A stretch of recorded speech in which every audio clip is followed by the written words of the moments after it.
पारेश्वर यांच्या दरबारामध्ये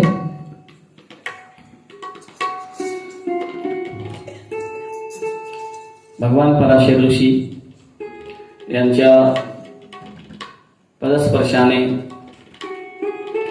पुनीत झालेली ही आपली भूमी पालखेड नगरी आणि या नगरीमध्ये पारेश्वराच्या दरबारामध्ये पारेश्वर धर्मसंस्कार सोहळा याचं औचित्य साधून चालणारा हा भक्ती महोत्सव अर्थात पारेश्वराचं वर्धापन दिन निमित्त म्हणा किंवा महाशिवरात्री म्हणा, त्या निमित्ताने चालणारा हा आपला भक्ती महोत्सव. आणि या भक्ती महोत्सवामध्ये उपस्थित असणारे सगळे माता पिता सज्जन मंडळी. आणि आज शिवमहापुराणा अंतर्गत आजचा कथेचा कितवा दिवस आहे? दिवस मोजू राहिले म्हणते मी. चौथा दिवस.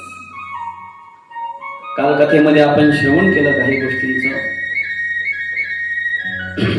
भगवान परमात्माचं स्वरूप कसं आहे. महाशिवरात्र कधीपासून प्रारंभ झाले? महाशिवरात्र का म्हणतात?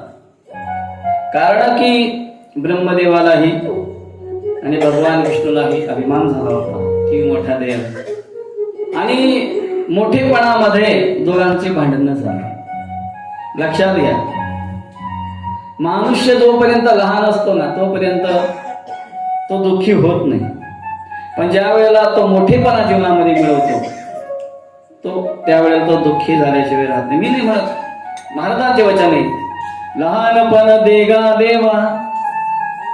पुढं काय आहे? नाही, माझं पाठ आहे, तुमचं लक्षात ठिकाणी ते पहा. मुंगी साखरेचा रवा. समजा मांजर मोठी दिसते ना, मांजर, मांजराला दूध पिऊ देतो का आपण? पिऊ देतो नाही. दिसली का काही हाणायचं त्याला पळवायचं. पण मुंगी ही लहान असते बर का.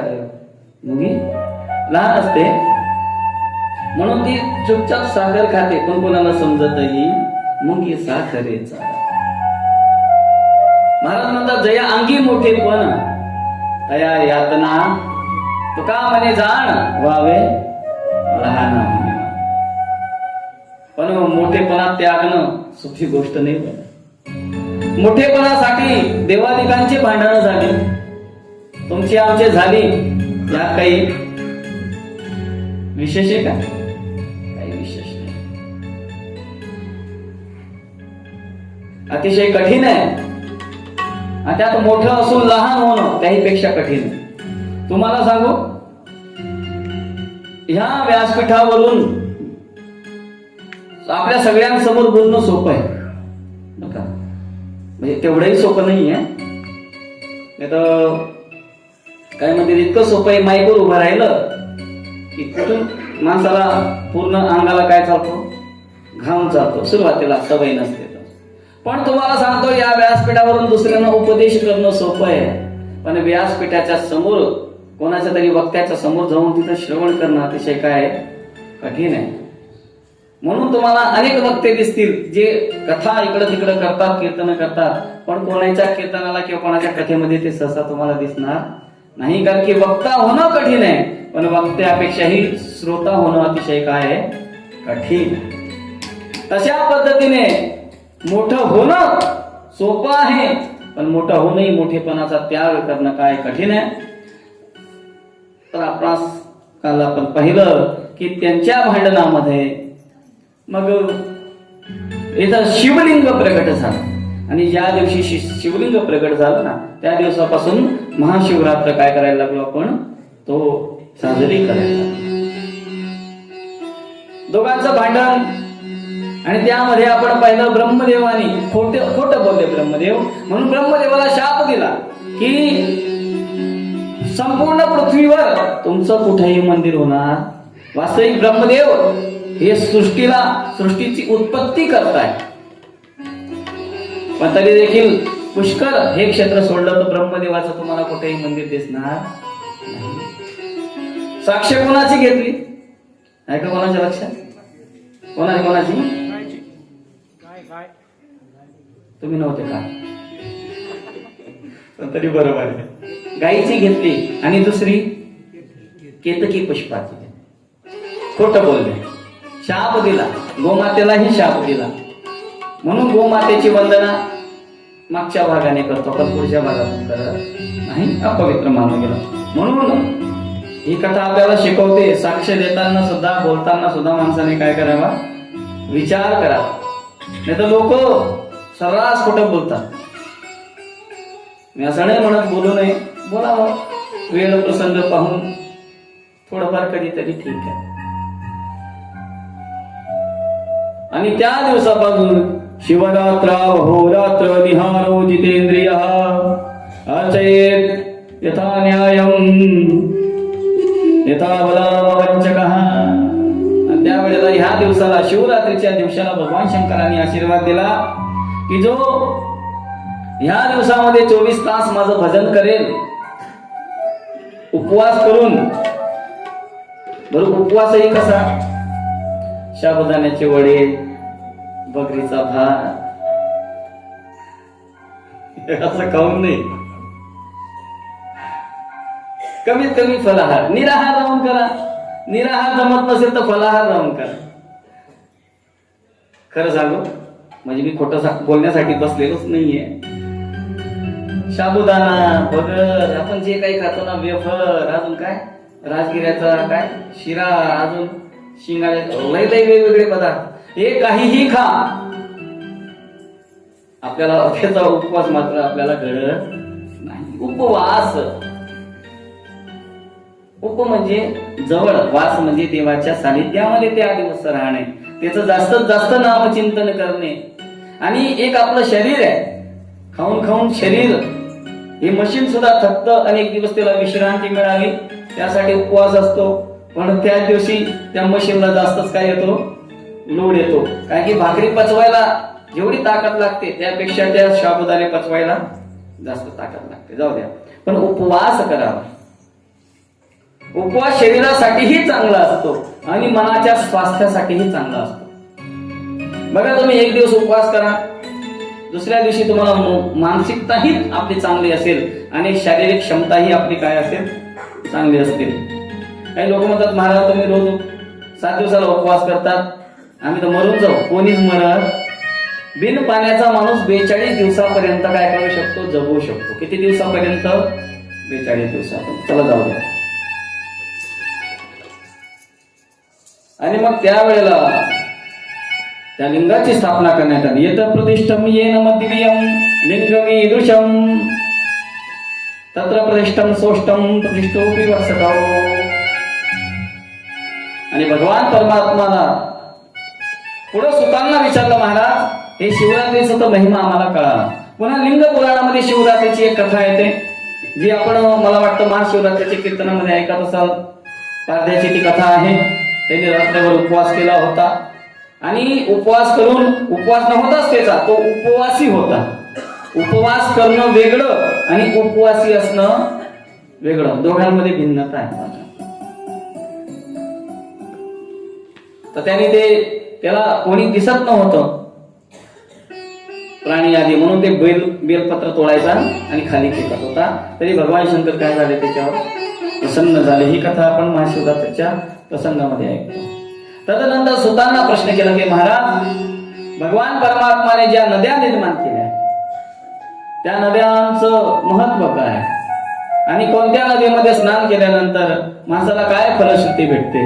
सूत महाराज सांगतात, गोदावरी महापुण्य ब्रह्म गोवधनाशिनी एकम विशंभा प्रोक्ता दुर्दलोक प्रदायिनी.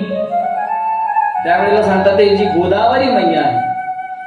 गोदावरी कुठे? इकडं कुठे?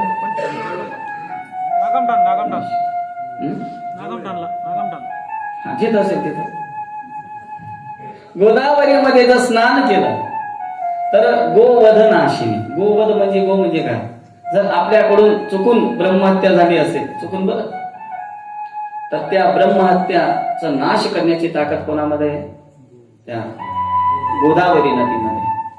तीर्थामध्ये ताकद आहे, पण तीर्थामध्ये त्या पद्धतीने स्नान केलं तर. नर्मदा मैयाच्या जलामध्ये आजही ताकद आहे. नर्मदा मैयाच्या जलामध्ये काय ताकद आहे तुम्हाला सांगू. नर्मदा पुराणामध्ये येतं की जी माता रोज नर्मदा जल आचमन करते, पिते, तिचं कधीही सीझर होत, तिची नॉर्मल डिलिव्हरीच होते. आणि जे आयुष्यभर नर्मदा जल पितात त्यांना कधीही जीवनामध्ये सर्प चावत नाही आणि त्यांना काल सर्प शांती करायची गरज पडत नाही. एवढ्या त्या जलाचा प्रभाव असतो. जे परिक्रमा करतात त्यांना माहिती आहे नर्मदा जलाची काय शक्ती आहे. तर गोदावरी मातेचं एवढं महिमा आहे की आपल्याकडून जर वध झाला असेल गोमय्याचा किंवा ब्राह्मणाचा तर त्या पातकापासून निवृत्त करायची ताकद तिच्यामध्ये. पण तीर्थामध्ये त्या पद्धतीने स्नान झालं पाहिजे. जसं महाराज म्हणतात ना, चंद्रभागाला डोळ्याला पाहिल्याबरोबर माणसाच्या जीवनामध्ये जेवढे काही पाप होतील ते काय होतात, नष्ट होतात. पण चंद्रभागाला तशा दृष्टीने पाहिल्या बरोबर मला सांगा, एवढे लाखो वारकरी पंढरपुरामध्ये जातात आणि चंद्रभागेमध्ये स्नान करतात. स्नान करतात का आंघोळ करतात? दोन शब्द वेगवेगळे आहेत. आंघोळ करतात का स्नान करतात? बोला, काय करतात? आंघोळ करतात, स्नान नाही करतात. आंघोळ वेगळी, स्नान वेगळं असतं. आपण बाथरूम मध्ये करतो ना, ती आंघोळ असते. शॅम्पू लावून, साबण लावून, वेगवेगळ्या क्रीमा लावून, ती आंघोळ असते. आणि तीर्थामध्ये जे केलं जातं त्याला काय म्हणतात? स्नान म्हणतात. आणि आंघोळीचं नाही पुण्य, स्नानाचं पुण्य असतं. पण तीर्थामध्ये लोक जातात, स्नान नाही करत, आंघोळ करतात. तिथं साबण घेऊन जातील, शॅम्पू घेऊन जातील आणि त्या तीर्थाला काय करतील? गलिच्छ आणि घाण करतील. शास्त्रामध्ये असा नियम आहे की ज्या वेळेला तीर्थामध्ये स्नान करतो, रामचरित मानसमध्ये देखील विचार येतो की कोणत्याही तीर्थाचं पुण्य त्याच वेळेला प्राप्त होतं की ज्या वेळेला ब्राह्मणाच्या मुखातून ते तीर्थाचा महिमा ऐकावा आणि तीर्थाचा महिमा ऐकून काहीतरी दान करून मग स्नान करा, तर त्याचं पुण्य. रामचरित मानसमध्ये रामचंद्र प्रभूची ती कथा आहे. आपण दान तर जाऊ द्या, वासुदेव 1 रुपया मागतो, ते सुद्धा कोणी द्यायला तयार हो. आणि काही भाग देत तर नाही, पण तिथून कोणाचं काहीतरी नेल्याशिवाय राहत नाही. बघा तुम्ही, पंढरपूरला 8 दिवस त्या लोकांना उमजत नाही, इतकी घाण करून ठेवतात तीर्थामध्ये. म्हणून तीर्थाचं पाहिजे तसं फल आपल्याला प्राप्त होत नाही. म्हणून तीर्थामध्ये कसं स्नान करावं तुम्हाला उदाहरणाने सांगतो. काठी माहिती का तुम्हाला? काठी नाही माहिती? हाणायला काय लागते कोणाला? काठी. ती काठी तुम्ही पाण्यामध्ये फेका. ती काठी पाण्यामध्ये फेकल्यानंतर किती तासाने बाहेर येते? किती? टाकल्याबरोबर ती कशी येते? तसं माणसाने 1 बुडी मारावी, 2 बुडी माराव्या, जे असेल ते, आणि लगेच बाहेर यावं. तोंडावर पाणी सुद्धा मारू नाही. एवढं काय आहे, तीर्थाचा नियम आहे. पण चला जाऊ दे, जसं असेल तसं. शॅम्पू लावून का असे ना, ठीक आहे. पण गोदावरी महापुण्या ब्रह्म गोवध नाशिनी ब्रह्महत्या झाली असेल, गोहत्या झाली असेल तर त्याचा नाश करण्याची शक्ती काय आहे तिच्यामध्ये. एक दुसरी नदी आहे, तुंगभद्रा दशमुखा ब्रह्मलोक प्रदायिनी. तुम्ही तुंगभद्रा नावाची नदी भागवतामध्ये ऐकली असेल. गोकर्ण महात्म्य सांगत असताना भागवतकार सांगत असतात, तुंगभद्रा तटे पूर्व मभत्तमनुत्तमम यत्र वर्णा सौधर्मिने सत्य सत्कर्म तत्परः. तिथं आत्मदेव नावाचा ब्राह्मण राहत होता. कुठं? तुंगभद्रेच्या ठिकाणी. तिथे तुंगभद्रेमध्ये जर स्नान केलं ब्रह्मलोक प्रदायिनी, तर त्या तुंगभद्रेमध्ये एवढी शक्ती आहे की ती ब्रह्मलोक काय करते? प्रदान करते. पुन्हा सांगतात की केरोदोकंपा स्नानम ज्ञानदम विदु. कोणी तिथं बटनावर बसलेलं आहे काय? त्यांना फोन लावून विनंती करा की आता पुन्हा जाऊ नये. असतात काही प्रॉब्लेमचा. तीर्थाचं महत्व सांगत होतो. केदारोदकंपानम स्नानम ज्ञानदम विदुः. जर आपण केदार तीर्थामध्ये स्नान केलं तर केदार तीर्थामध्ये स्नान केल्यानंतर माणसाला ज्ञानाची काय होते? प्राप्ती होते. गंगाया मागमासे तू तथा कुंभगते रवौ श्राद्धं वा पिंडदानं वा तिरोदकं मताति वा. गंगेमध्ये स्नान केल्यानंतर गंगाचा महिमा आपल्याला सगळ्यांना माहिती आहे. पापहं पाप कर्महं पापात्मा पाप संभवः त्राहिमां कृपया गंगे. सर्व पाप हरा भव. गंगा मैयाच्या जलामध्ये एवढी शक्ती आहे. बघा तुम्ही काशीमध्ये आपण काशी तीर्थाचा महिमा आपल्याला माहिती आहे. काशीमध्ये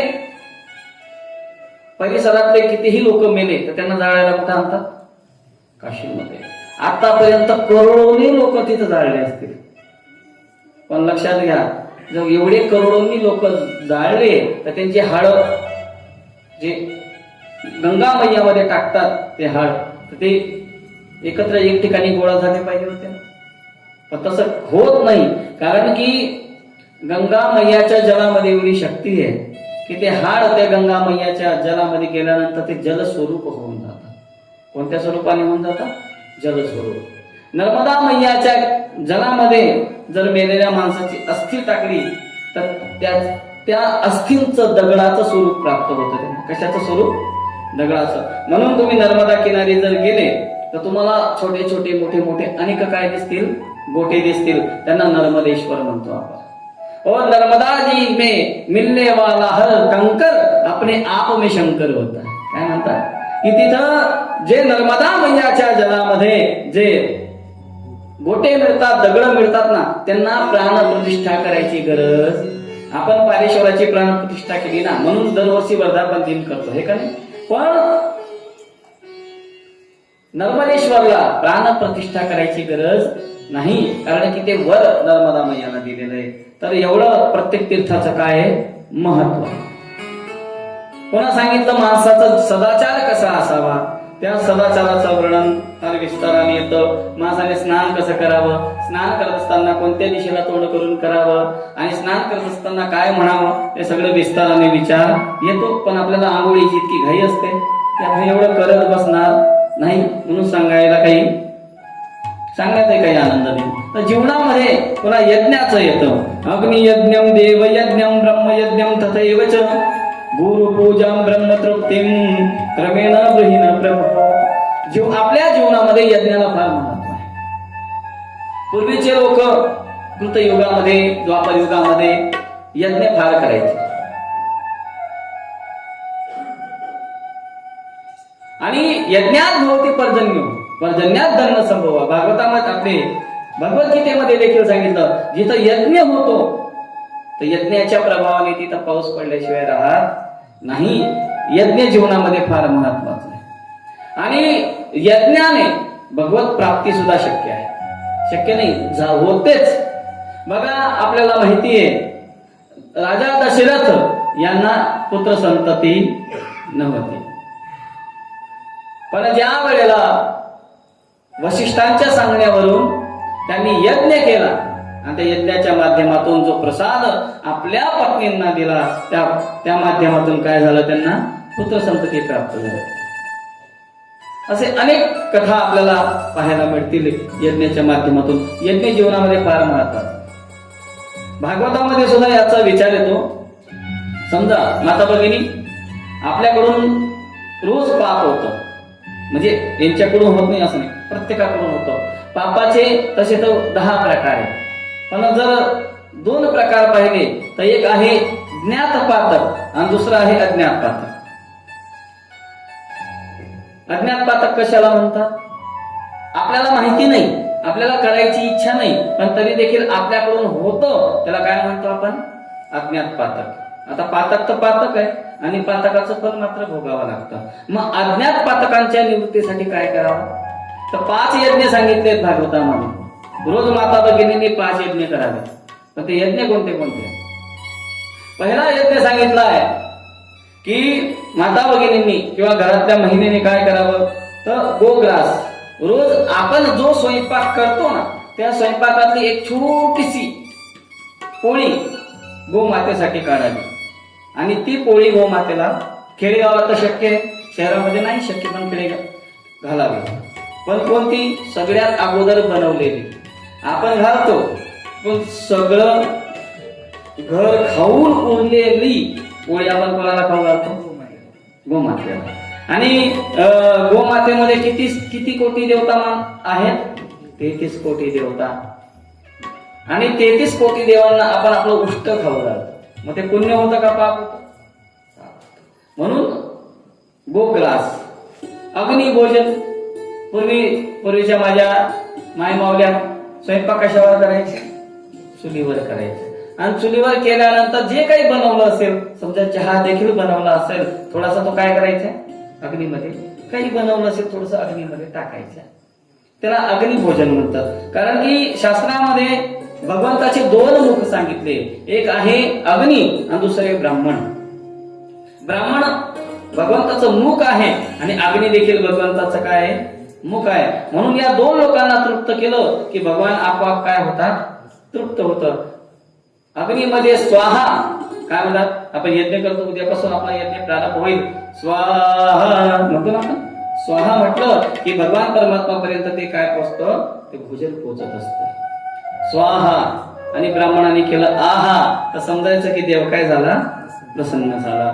म्हणून अग्निभोजन जीवनामध्ये आवश्यक आहे. म्हणून जेवढं जमेल तेवढं करावं. 3रं सांगितलं अतिथीचा सत्कार.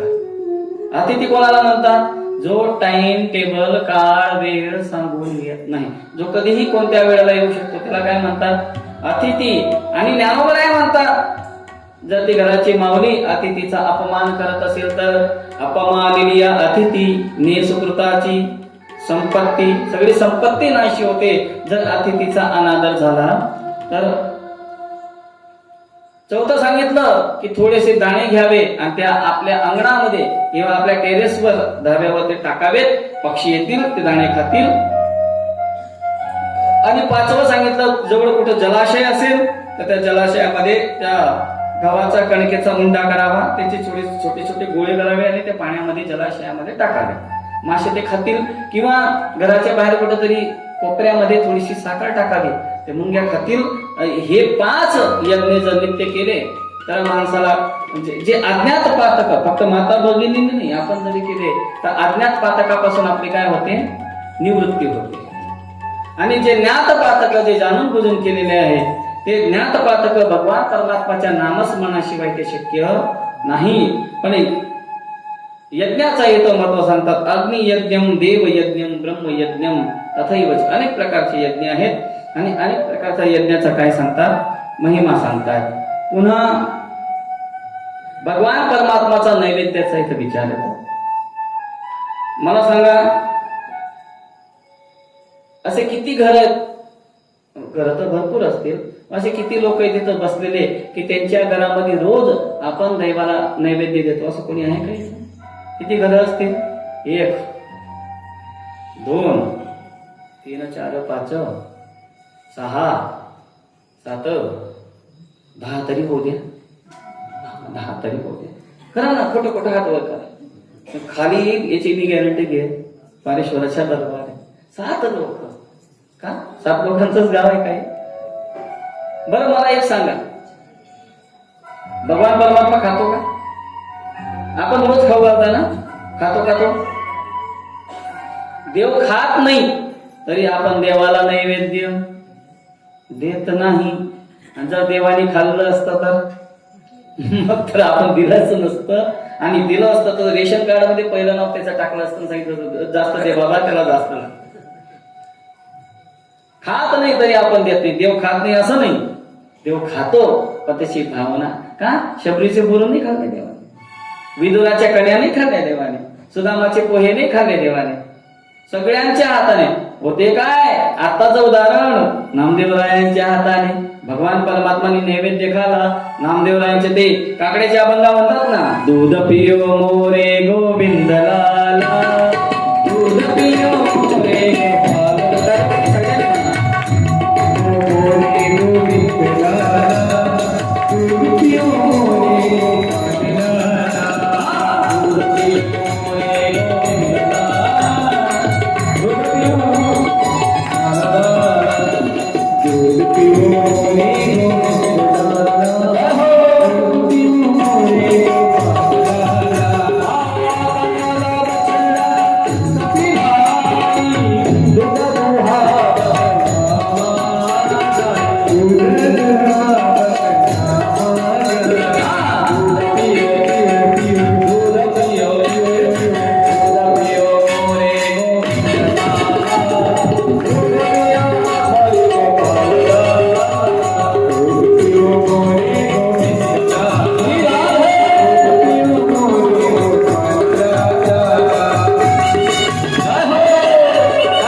देवासमोर गेले.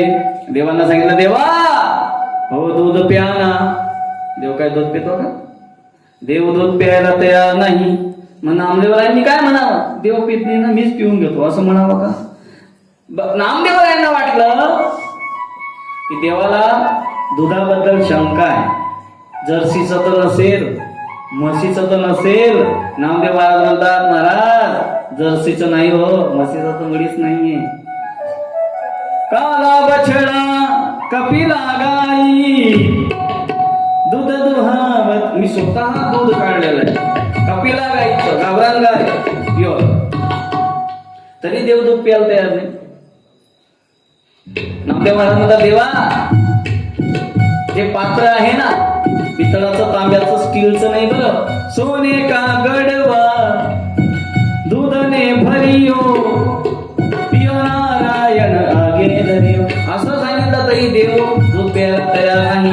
सत्य शेवटी नामदेवरायांनी काय केलं? मग प्रभुवन की मूरत दूध ना पिबत. मग त्यावेळेला केलं काय? केलं शीर पछारत नामारोवत. भगवान नामदेवराय तिथं डोकं आपटायला लागले, देवा जोपर्यंत तुम्ही दूध पित नाही, जोपर्यंत तुम्ही नैवेद्य खात नाही, तोपर्यंत मी इथून जाणार नाही. आणि तिथं डोकं आपटून आपटून बाहेर पण तुम्हाला खावावं लागेल असं म्हणून डोकं आपटणार. तेवढ्यामध्ये पांडुरंग परमात्मा साक्षात प्रगट झाले आणि डोक्यामध्ये हात आडवा केला. अरे नामदेवा, खातो मी नैवेद्य, पितो मी दूध, पण तू तुझं डोकं फोडू नको. आपण करतो का तसं? आपण इकडे तिकडे डोकं खपवतो, पण देवाला खाऊ घालण्याच्या भानगडीत. पण तो मला सांगतो शास्त्र मताने भगवद्गीते सांगितलं, यज्ञ शिष्टासन संतो मुच्यन्ते सर्व कल्पिशैः भुंजते ते तुघम पापा हे पचन्त्यात्मकारण. भगवान परमात्मा स्पष्ट सांगतायत की मला अर्पण न करता जे भोजन करतात तर ते चोरी करतात. काय करतात? चोरी करतात. आणि चोरी काय आहे? पाप आहे. आणि भगवान परमात्मा म्हणतात, जे माझं असूनही मला चोरून खातात ना, त्यांना मी मात्र शिक्षा केल्याशिवाय राहत नाही. म्हणून कमीत कमी तेवढं तरी भगवान परमात्माला त्याने दिलेलं आहे. आणि आपला भावही तोच असतो ना. पण भगवान परमात्मा एवढं देतो आणि आपण त्याच्या मोबदल्यामध्ये भगवंताला थोडंही देऊ नये का? काही लोक मंदिरामध्ये जातात, म्हणजे इथली गोष्ट नाहीये, आमच्याकडचीच गोष्ट आहे. मंदिरामध्ये जातात, देवाचे पाया पडतात आणि पाकिट काढतात. पाकिटात 2000ची नोट बाजूला करतात, 500ची बाजूला करतात, 100ची बाजूला करतात, 50ची बाजूला करतात, 20ची बाजूला करतात, 10ची नोट काढतात. एवढी गड्डी आहे, त्याच्यातून 10ची नोट काढतात, दक्षिणा पेटीमध्ये टाकतात. देवाला म्हणतात, तेरा तुझको अर्पण क्या लागे मेरा, ओम जय जगदीश. किती देतात? 10 रुपये. आणि काय म्हणतात? तेरा तुझको अर्पण. देवा तू जे दिलं ते तुला मी परत केलं. देवाने 10,000 रुपये दिले का? लोकांचा एका माणसाने 2100 रुपयाचे बुट घेतले नवीन आणि बाहेर काढले, पण त्याचं ते मंदिरामध्ये बुट घालून जाता येत नाही. आणि त्याला ते बुट काढायची काही इच्छा होईना. त्यांनी काढलं, कसं तरी देवाजवळ गेला, पटकन पाया पडायला लागला आणि म्हणायला लागला, तुम्ही हो माता. लगेच पाठीमागं बुटाला पाहिलं, पिता तुम्ही हो. देवाला माता आणि बुटाला पिता. लोकांचा भाव. काही एखादा मनुष्य जर रस्त्याने चालला असेल बिडी फुकत आणि जर समोर मंदिर लागलं तर बिडी कुठं जाते? माग. का? देवाला माग दिसत नाही का? देवाला सगळ्या ठिकाणी दिसतं. भगवान परमात्मा सगळं जाणतो. भगवान परमात्मा आपला काय भाव आहे तो देखील जाणतो. म्हणून लक्षात घ्या, भगवान परमात्मा खात नाही असं नाही. भगवान परमात्मा आजही खायला तयार आहे, पण खाऊ घालायला तर पाहिजे ना. अच्युतम केशवम कृष्ण दामोदरम भगवान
नैवेद्य दिल्याशिवाय कधीही जेवू नये.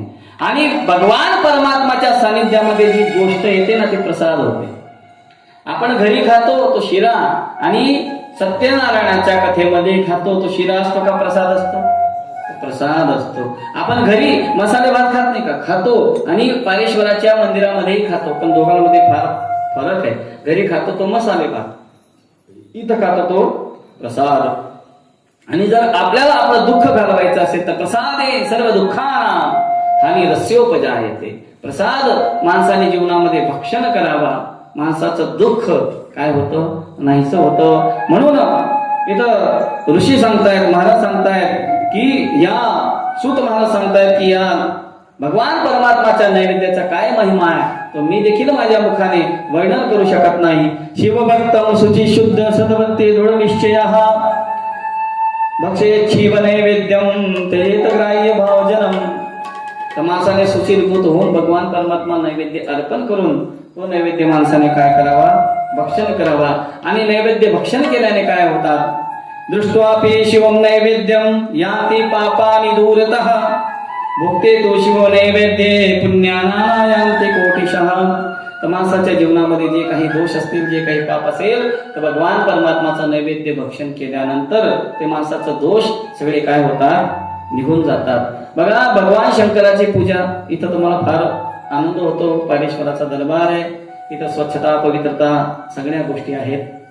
पण मला खंत हे वाटतं की मी ज्या ठिकाणी राहतो तिथून 3 किलोमीटरवर जंगलामध्ये, जिथं मी 10 वर्ष राहिलो, असं आमचं गंगेश्वर महादेव मंदिर आहे. तर ते लोकांना भान राहत नाही. तर त्या शिवपंडीवरच दही पण टाकतील, तिथंच तूप पण टाकतील, तिथंच ते तांदूळ पण टाकतील. जे आपण मोठा शिवाला पाहतो ना, ते त्याचे शिवलिंग असतं, शिवलिंगाच्या समोर त्या वाहिल्या पाहिजे, पण देवावरच सगळं टाकतात आणि तिथं सगळ्या प्रकारची घाण होते. मला सांगा, मंदिरामध्ये जाऊन घाण करणं पूजा आहे की स्वच्छता करणं पूजा आहे? म्हणून मंदिरामध्ये जात असताना माणसाने कमीत कमी स्वच्छता, पवित्रता ठेवावी आणि मंदिरामध्ये घाण होणार नाही या गोष्टीची माणसाने काय घ्यावी? काळजी घ्यायला पाहिजे. पण लोकांना ते कळत नाही. फार महिमा आहे. नाही तर पुण्य करता होय, पाप करायला जातो वेगळं आणि माणसाचं होतं वेगळं. पुन्हा सांगतात, आलम याग सहस्रेन पेलम यागाल बुधेरपी भक्षिते शिव नैवेद्यम शिव सायुजिते मापनुया.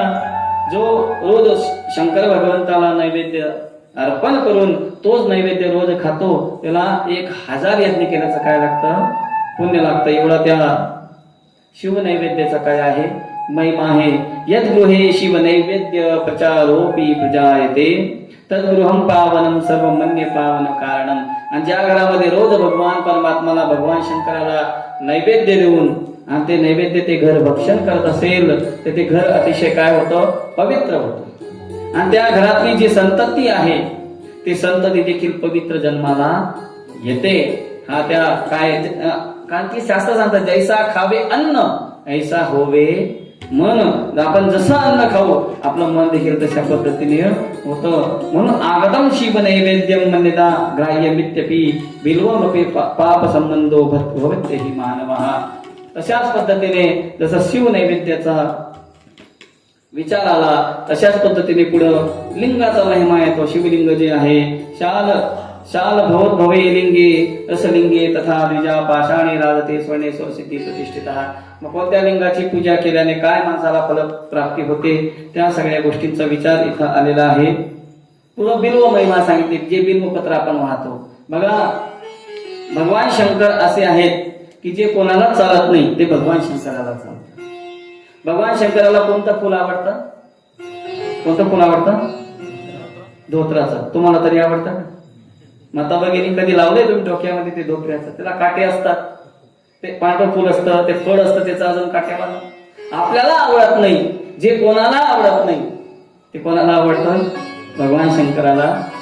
भगवान शंकराला ते सगळं आवडतं. कारण की भगवान परमात्मा अतिशय प्रसन्न आहे. सर्व कोणालाच आवडत नाही, कोणी पाळतही नाही. आणि ते कोणाला आवडतं? भगवान शंकराला ते आवडतं. भगवान शंकराने असं काही ठिकाणी वर्णन येतं की इथं कानामध्ये जे कुंडल असतात ना, भगवान परमात्माने विंचवांना धारण केलं. कोणाला? विंचवाला लोकांनी धारण करता का? कोणी प्रेम करता का त्याच्यावर? पण भगवान परमात्मा त्याच्यावरही प्रेम कर. आता उद्या भगवान परमात्माचा विवाह आहे, तर भगवान परमात्माचे जे वऱ्हाडी होते ते कोण होते? आमदार, खासदार, मंत्री, संत्री कोण होते? भूते वेताळे नाचती हर्षयुक्त उमापती. उद्या कथा येतच ती की भगवान परमात्मा असं वरण असेल, नवरीवाल्यांनी काय करावं? आणि भगवान शंकरही बसलेले आहेत कुठं? नंदीवर. आणि तेही उलट तोंड करून नंदी पुढं जातो, भगवान शंकर मागं. का? ते मागं नाचतात ना भूत की देवा आमच्याकडे पण पहा ना नाचताना. तर भगवान परमात्मा त्यांनाही पाहतात आणि आनंद घेत आहेत. का? भगवान शंकर अतिशय प्रेम करणारे आहेत. आणि भगवान शंकर ते दैवत कसं आहे? अतिशय भोळ आहे. भोलानाथ से निराला कोई और नहीं.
भोळा मनुष्य चक्रवर्ती असू शकत नाही, आणि चक्रवर्ती कधी भोळा असू शकत नाही.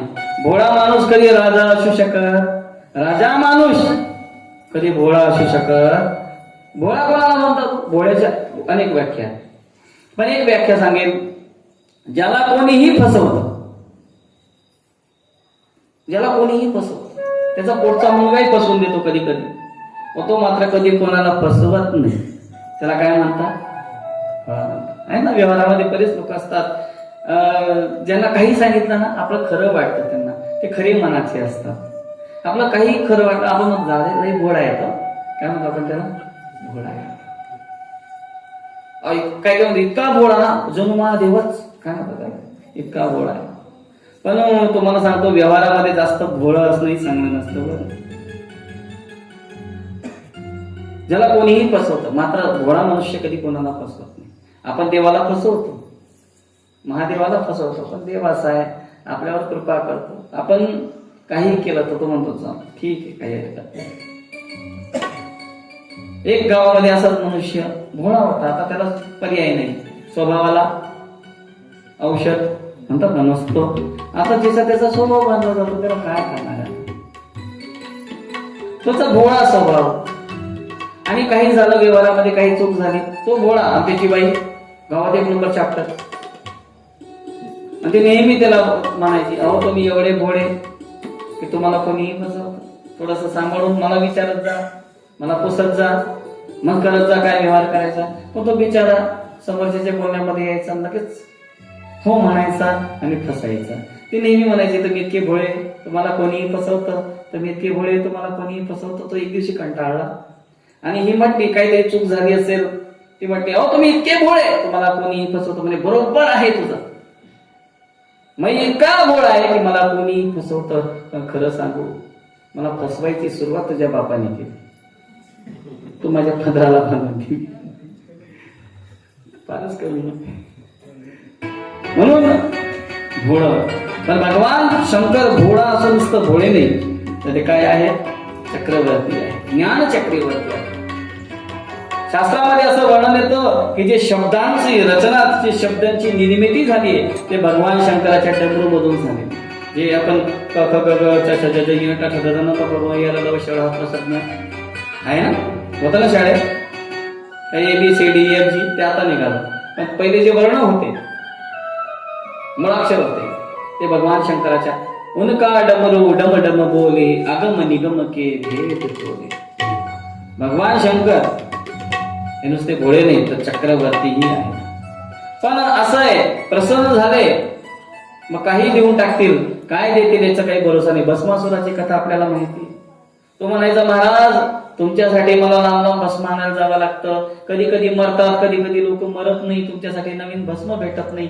मग तुझं काय म्हणणं आहे? माझं एकच म्हणणं आहे की मी ज्याच्या डोक्यावर हात ठेवेल तो काय झाला पाहिजे? भस्म झाला पाहिजे. भगवान म्हणतात, अरे बाबा तुला असं तर सगळेच पुसून टाकशील. म्हटलं तसं नाही, जो आता मरणार आहे मग त्याचा जीव कशामध्ये तरी अडकलाय, जो मरत नाहीये, खाटेवर पडून आहे 2-4 वर्षापासून, मी त्याच्या डोक्यावर हात ठेवेल, तो मरेल, भस्म होईल आणि मी ते तुम्हाला आणून देत जाईल.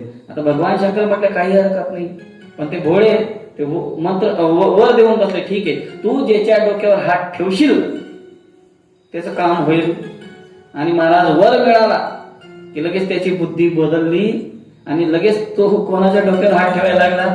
भगवान शंकराच्या डोक्यावर. भगवान शंकर मध्ये तो उपाधी होऊन बसली. आता ते भोळे बघा, जो मनुष्य भोळा असेल ना त्याने मित्र कसा करावा? चॅप्टर मित्र करावा बरं का. म्हणजे कुठं फसला तरी त्याचं काम पत्ते होतं. तर मित्र भगवान शंकराचे मित्र कोण आहे? चतुरा तो शिरोमणी, गुण लावण्याची खाणी, मुकुट सकळामणी धन्य. तू कोण आहे? चॅप्टर केस कोण आहे? आपला विष्णू, आपला पंडवन परमात्मा. अतिशय चॅप्टर, कोणाच्याच हाताला कधी सापडलं. मग त्यांनी काय ते मोहिनीचं रूप घेतलं आणि मग त्याला नाचायला लावलं. नाचता नाचता त्याच्या डोक्यावर हात ठेवायला लावला, तो स्वतः भस्म झाला. म्हणजे कथा खूप विस्ताराने, ते पण सगळ्यांना माहिती जवळजवळ. पण भगवान शंकर इतके भोळे, कोणाला काही देऊन टाकतात. रावणाला स्वतःची लंका देऊन टाकली. लंका कोणाची होती? भगवान शंकराची होती. ज्या वेळेला पार्वती मातेचा विवाह झाला ती कथा येते. सांगितलं की आपल्याला नवीन घर पाहिजे, लंका बांधली, वास्तुशांती करायची, ब्राह्मण म्हणून रावणाला बोलवलं आणि दक्षिणा काय द्यायची? रावण म्हटलं तुमचं घर देऊन टाका, आणि लगेच दिलं. इतकं भोळ कोणी आपल्यात तरी कोणी पूर्ण गावात कोणी सापडणार, इतके भोळे भगवान शंकर आहे. आणि भगवान शंकरांना फक्त हात जोडले आणि नुसतं पाणी जरी वाहिलं तरी भगवान शंकर काय होतो? प्रसन्न होतात. आणि भगवान शंकराला जास्त काही लागत नाही. म्हणून भगवान शंकराला सगळ्यात काही जास्त आवडत असेल तर बिल्वपत्र भगवंताला आवडतं. आणि बिल्वपत्राचा महिमा पुण्यतीर्थानी यावंती लोकेषु कथितान्यपेतानि सर्वाणि तीर्थानि बिल्व मूले वसंती. तर जे काही जगातील सगळे तीर्थ आहेत ते तीर्थ त्या बिल्व वृक्षाच्या मुळाशी काय करतात? निवास करतात. आणि म्हणून जे रोज भगवान शंकराची पूजा त्या बिल्वपत्राने करतात. बिल्वमूले महादेव लिंगरूपी नमव्यम यम पूजयती पुण्यात्मा स शिवम प्राप्नुयात् ध्रुवम. त्यांनी जो रोज भगवान शंकराची पूजा बिल्वपत्राने करतो, भगवान शंकराच्या शिवलोकाची प्राप्ती काय होते? त्याला होते. जो बिल्वमूले जलेर्यस्तु मूर्धान भविष्यन्ति ते सर्वे तीर्थस्नातः स्यात् एव भुवि पावनः. जो फक्त बिल्व वृक्षाला रोज तांब्याभर पाणी घालतो तर त्याला सर्व तीर्थाचं स्नान केल्याचं माणसाला काय वाटतं? फलाची प्राप्ती होते.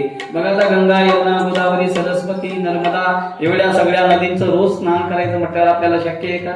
मुळी शक्य नाही. पण काही करू नका, बिल्व वृक्ष लावा आणि रोज पाणी घाला. त्या बिल्व वृक्षाच्या म्हणजे प्रभावाने रोज आपल्याला स्नान केल्याचं काय लागेल? पुण्य लागेल. बिल्व शाखा समादाय हस्तेन नवपल्लवम गृहीत्वा पूजेत बिल्वम स पापै प्रमुच्यते. भरपूर बिल्वपत्राची खूप मोठा महिमा सांगितलेला आहे. जर बिल्व वृक्षाच्या खाली एखाद्या शिवभक्ताला जीव घातलं तर इथं लिहिलंय 1 वा कोटिं गुणितम तस्य पुण्य प्रजायते. तर 1 कोटी ब्राह्मणांना जीव घालायचं काय लागतं?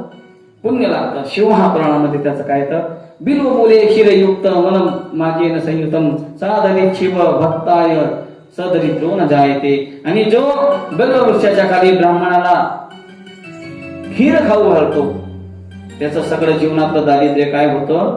सगळं दारिद्र्य निघून जातं. बिल्व वृक्षाचा विचार इथं येतो. नंतर जे भस्म आहे त्या भस्माचा विचार येतो.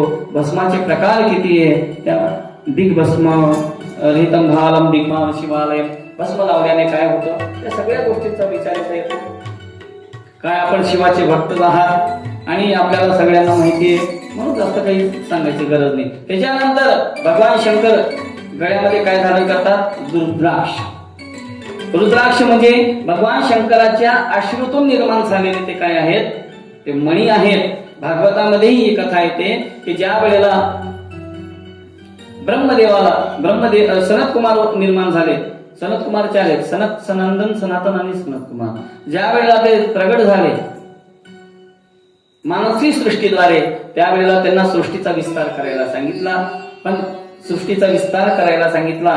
पण त्यांनी स्पष्ट नकार दिला. माझ्या पोटच्या मुलांनी नकार दिल्यामुळे ब्रह्मदेवाला राग आला आणि ब्रह्मदेवाच्या कपाळावर आढ्या उमटल्या. आणि आढ्या कधी उमटतात माणसाच्या? ज्या वेळेला त्याला खूप राग आला असेल त्यावेळेला त्या आढ्या उमटल्या आणि त्याच्यातून त्या आढ्यांमधून एक नील लोहित प्रकाश बाहेर पडला आणि त्या प्रकाशातून एक मुलगा जन्माला आला आणि तो जन्माला आल्याबरोबर रडायला लागला. म्हणून रोदनाद रुद्र हा तो रडायला लागला म्हणून त्याचं नाव काय ठेवलं? रुद्र. बोल रुद्र भगवान की जय. आणि रुद्र आणि ते रुद्रचा महिमा इथं पुढे येतो की भगवान शंकराला रुद्राक्ष अतिशय प्रिय.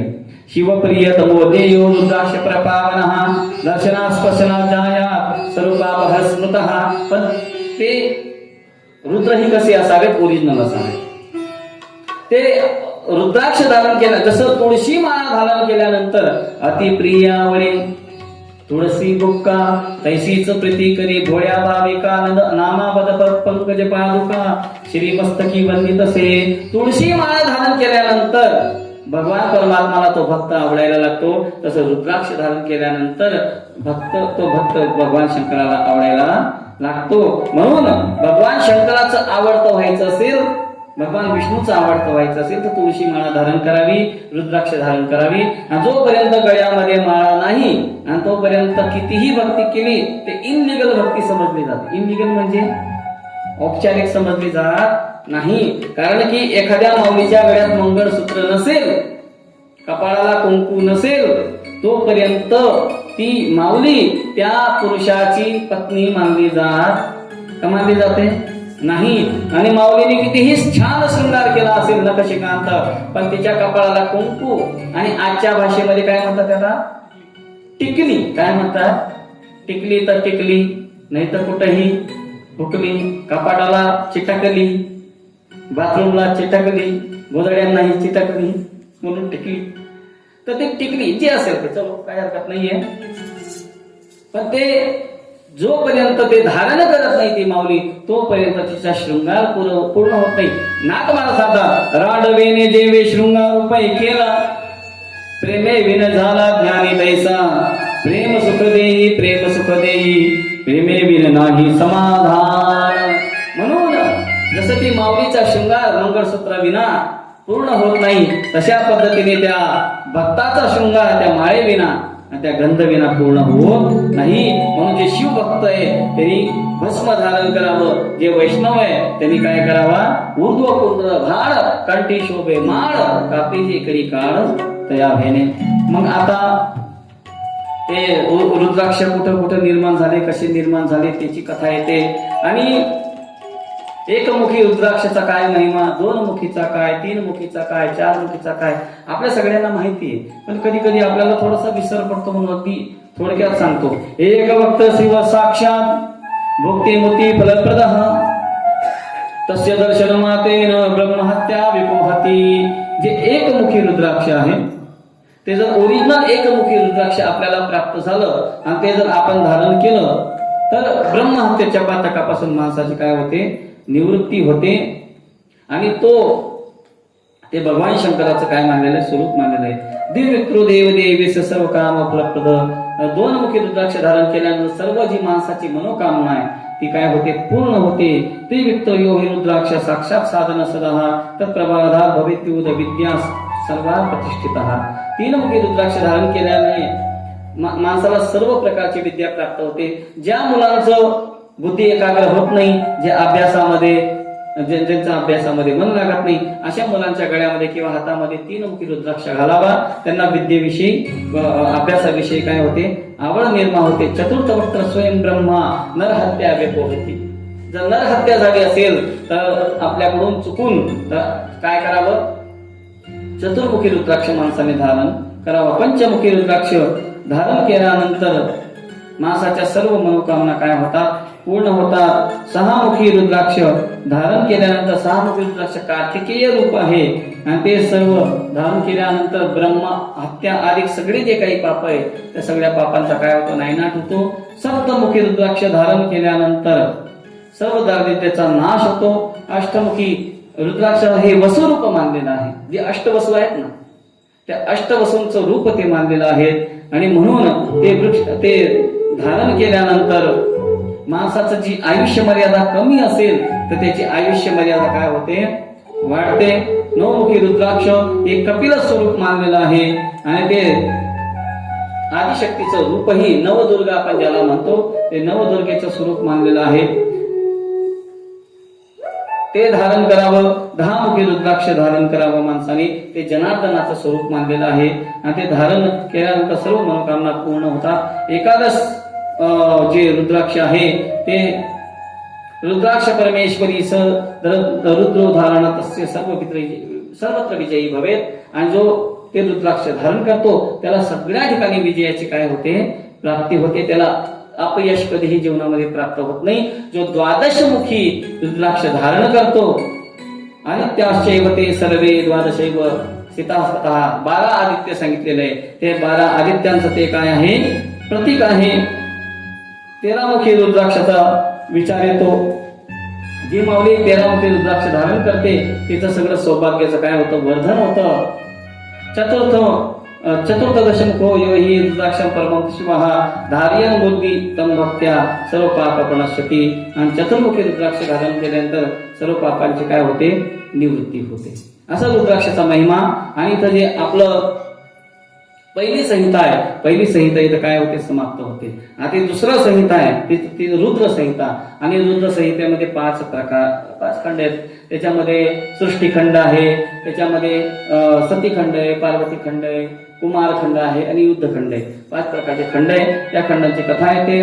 तर सृष्टीचा विस्तार कसा झाला, सृष्टी कशी वाढली, या सगळ्या गोष्टींचा काय होतो, विचार येतो. तर सूत महाराज सांगतात, सूत महाराजांना प्रश्न सांगतायत ऋषी मुनी की सूत महावाग चिरंजीव सुखी भव यद्रा वयसी नसनात शंकरी परमाम कथा.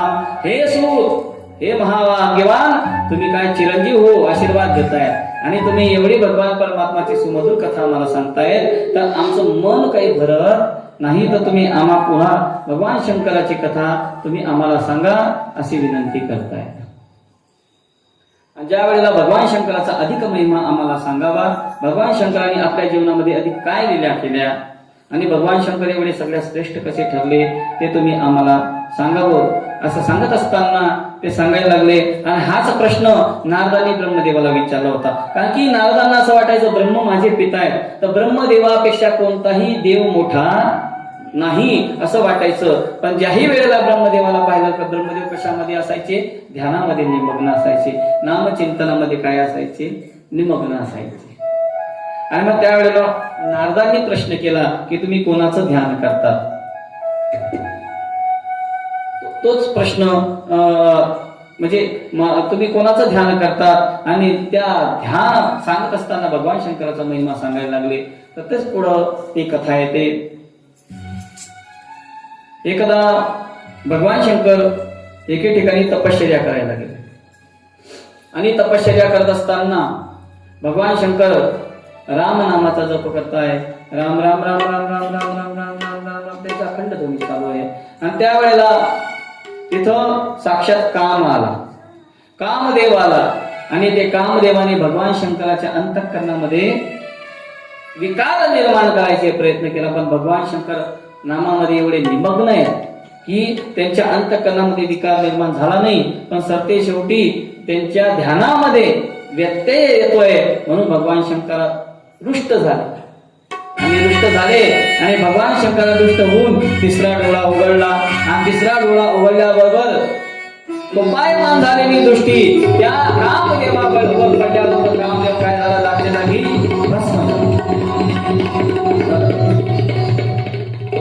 कामदेव भस्म झाला.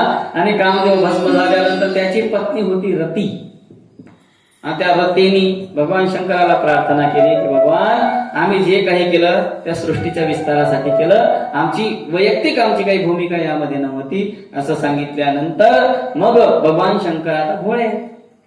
भगवान शंकर लगेच प्रसन्न झाले. भगवान शंकर म्हटले काही हरकत नाही, या जन्मामध्ये हा फक्त सावलीच्या रूपामध्ये राहील, याचा देह नष्ट झालाय. पण पुढच्या अवतारामध्ये हा भगवान श्रीकृष्णांच्या पोटी प्रद्युम्न रूपाने काय येईल, जन्माला येईल आणि भगवान कृष्णाचा काय होईल, पुत्र होईल. भगवान शंकराने त्या ठिकाणी तपश्चर्या केली आणि कामाला काय केलं, कामावर विजय मिळवला, कामाला भस्मसात केलं. आणि काही बऱ्याच कालावधी गेल्यानंतर एकदा एकस्मिन समये विप्रो नारद मुनी सत्तमः ब्रह्मपुत्रो विनीतात्मा तपोतम मन आददे. आणि नारदांना देखील तप करायची इच्छा झाली. पूर्वीचे लोक खूप तप करायचे. मग ते देव तप करायचे यात विशेष नाही, राक्षस देखील काय करायचे, तप करायचे. कारण की ज्ञानोबराय म्हणतात तपेविन दैवत बोलू नये. जीवनामध्ये तप असेल, परमार्थामध्ये तप पाहिजे आणि त्याच्या उलट संसारामध्ये काय पाहिजे, तपच उलट करा. काय पाहिजे, तपच उलट काय झालं, पत पाहिजे माणसाची. म्हणून ते पतपेढ्या असतात ना सगळ्या, पतपेढी. पत म्हणजे इमेज पाहिजे समाजामध्ये. तसं परमार्थामध्ये तप पाहिजे. तप करण्यासाठी गेले. सुंदर रमणीय ते स्थान आहे. हिमशैला गुहाकाची लेखा परमशोभना यत् समिते सुरनदी सदा वाहते वेगतः. सुंदर रमणीय स्थान आहे हिमालयाच्या गुफेमध्ये. सुंदर अशी देव नदी वाहते आणि त्या ठिकाणी त्या स्थानाचा एवढा महिमा की कोणीही गेलं की तिथं माणसाचं मन आपसुकच काय व्हायचं, एकाग्र व्हायचं. आणि नारदांचं तिथं तपश्चर्या चालू आहे. नारदांचं तपश्चर्या चालू आहे. नारद एकाग्र मनाने तपश्चर्या करतात. कुठं? जिथं भगवान शंकरांनी कामाला जाळलं तिथं. आणि बघा, स्थान अगोदरच पवित्र असेल तर माणसाचं मन आपोआप काय होतं? एकाग्र होतं. माणसाचं मन जेवढं घरामध्ये शांत राहत नाही तेवढं मंदिरामध्ये माणसाला काय लागते? शांतता लागते कधी. मन अतिशय मंदिरामध्ये शांत होतं का? त्या स्थानाचा महिमा असतो. आणि म्हणून तपश्चर्या चालू आहे. पण देवांचा राजा आहे कोण? इंद्र. इंद्राला वाटलं नारदजी माझ्या खुर्चीसाठी जर तपश्चर्या करतील तर मला खुर्चीवरून बाजूला करण्यात येईल. त्याला नेहमी त्याच्या खुर्चीची काय असायची? चिंता. म्हणून इंद्राने काय केलं? इंद्राने रचयामास मात्रासु सुकला सकलापि वसंतो हि स्वप्रभावं चकारम विलंबनात्. आणि त्या वेळेला तिथं कामदेवाला पाठवलेलं आहे. कामदेव म्हटले की एकदा तर झालं, आता दुसऱ्यांदा मी जाणार नाही. पण काय सेवके करावे सांगितले काम ते होतो पण कामा नये. या न्यायाने तिथं गेले आणि मनामध्ये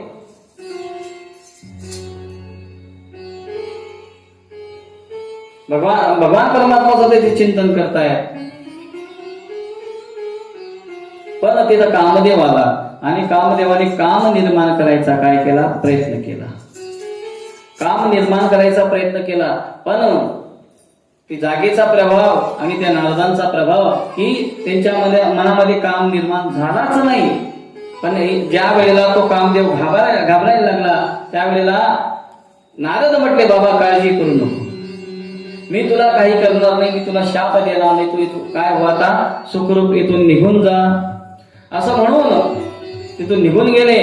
कामदेव निघून गेला आणि इथं नारदांना अभिमान झाला. नारदांना काय अभिमान झाला की पहा मी भगवान शंकरापेक्षा काय श्रेष्ठ झालो. का झालो? इथंच भगवान शंकरांनी तपश्चर्या केली होती आणि इथं देखील मी तपश्चर्या केली. पण भगवान ज्या वेळेला कामदेव काम निर्माण करायला आला त्यावेळेला भगवान शंकर त्याच्यावर क्रोधित झाले.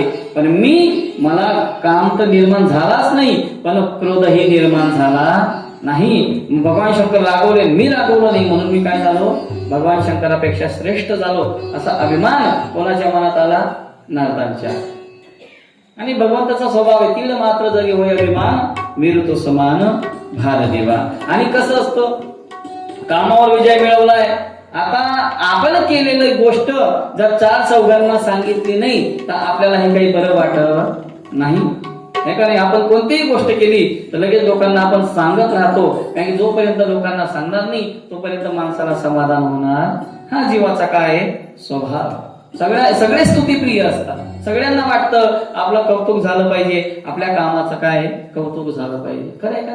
माता भगिनी जर स्वयंपाक केला माता भगिनींनी आणि जेवणाला जर एकही शब्द चांगला बोलत नसेल, तो फक्त खाली मान टाकून खात असेल तर माता भगिनींच्या मनातही येतं, म्हणजे इथल्या नाही बरं आमच्याकडच्या, की नुसतं खायचं चालू आहे, वर बघायलाही तयार नाही, काही चांगलं बोलायलाही तयार नाही, थोडंसं वर्णन करायलाही तयार नाही. आणि जर खाणारा खातोच आहे वर्णन करायला तयार नाही तर दनादन भांड्याचा आवाज आल्याशिवाय राहत नाही. आणि भांड्याचा आवाज आला की तो सिग्नल असतो. काय असतो तो? सिग्नल असतो. भांड्याचा आवाज आला, खाणाऱ्यांनी बाकीचं हॉटेलवर खावं पण तिथं खाण्याच्या भानगडीत पडू. काही काहींना भानच राहत नाही, काही काहींना किती खावं, कसं खावं, कुठं खावं ते लक्षातच येत नाही. पण ते माणसाने काय घ्यावं? लक्षात घ्यावं. नाही तर स्तुती करावी. का? स्तुती केल्याने त्या वाढणाऱ्या व्यक्तीला काय वाटते? प्रसन्नता वाटते. आपल्या केलेल्या कामाचं चीज वाटतं. हा जीवाचा स्वभाव आहे. केलेली वस्तू माणूस चार चौघांना सांगतो. आणि आज तर मोबाईलचा जमाना आहे. आज तर काहीही केलं की लगेच आपण कुठं टाकतो? स्टेटसला टाकतो. का? आपण जे करतोय ते लोकांना दिसलं पाहिजे आणि त्यांना कळालं पाहिजे. ते काही अनुचित आहे असंही नाही, उचित आहे. तर मग नारदांच्या मनामध्ये आलं आणि नारदजी हे कौतुक सांगावं म्हणून कोणाजवळ गेले? भगवान शंकराजवळ गेले आणि भगवान शंकरांना सांगायला लागले. भगवान शंकराजवळ गेले, भगवान शंकर प्रसन्न झाले आणि भगवान शंकर म्हणतात, हे तात नारद प्राज्ञत्व धन्यस्त्वं सुडो मध्वचः वाच्यमे वनपुत्रापि हरेरग्रे विशेषतः. हे नारद, या या या, हे बस, या खूप दिवसांनी आले नारदा, खूप आनंद वाटला तुम्हाला बघून. कारण की नारदजी काय होते त्या काळातले? व्हॉट्सअप, फेसबुक, ट्विटर, इंस्टा सगळं त्या काळातले कोण होते? नारदजी. इकडचं तिकडे बातमी पोहोचवायचं काम कोणाचं होतं? नारदांचं होतं. आणि नारदांना पाहिलं आणि म्हटले, सांगा काय नवीन जुनं काही? म्हणजे देवा, नवीन जुनं काय सांगू तुम्हाला? एक गोष्ट आहे म्हणे, सांगा.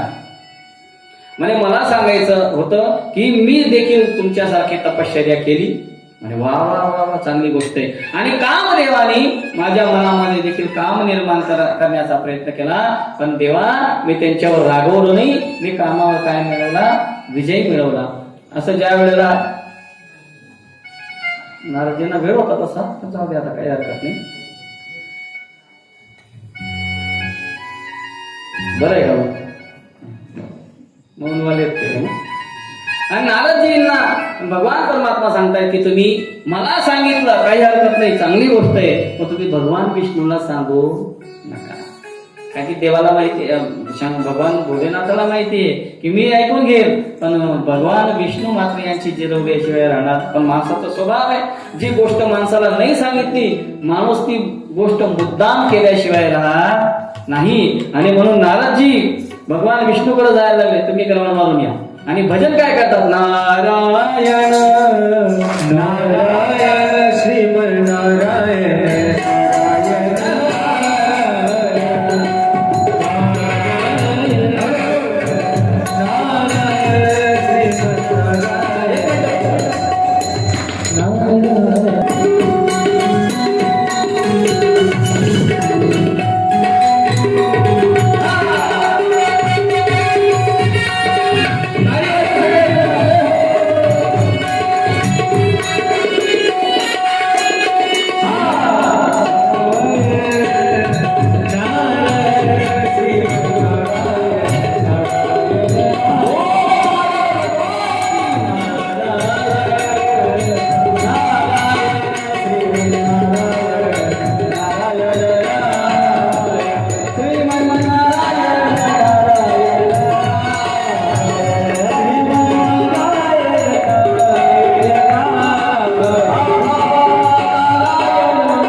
चिंतन करत असं फिरून भगवान परमात्मा नारदजी कुठे आले? वैकुंठामध्ये आले. आणि भगवान विष्णूंना सांगायला लागले. भगवान विष्णू म्हटले, वेलकम वेलकम, या. नाही, विष्णूंना नका पाठवा, माझ्याच राहू दे, काम आहे त्यांचा. कुठं आगम्यते तात किमर्थमिह चागतः धन्यस्त्वं मुनिशार्दूल तीर्थोऽहं तु तवा मग. त्यावेळेला विष्णू भगवंतांनी सांगितलं, कुठून येणं केलं? कसं काय येणं केलं तुम्ही? आणि त्यावेळेला नारदजी पुन्हा तेच सांगायला लागले जे भगवान शंकराला सांगितलं की मी तपश्चर्या केली आणि मी तपश्चर्या करून कामावर विजय मिळवला. अरे भगवान शंकराला तरी राग आला, पण मला मात्र राग आला नाही. आणि वाक्य ज्या वेळेला विष्णू भगवंतांनी ऐकलं, विष्णू भगवंताच्या लक्षात आलं, विष्णू वाक्यमिती श्रुत्वा नारदो गर्वितो मुनिहि स्ववृत्तं सर्व माचाष्ट समदम मद मोहिताः. आणि मग त्यावेळेला विष्णू भगवंताच्या लक्षात आलं की यांना अभिमान झालेला आहे. आणि भगवंताचा एक स्वभाव आहे, तीळ मात्र जरी होय अभिमान, मेरू तो समान भार देवा. देवाला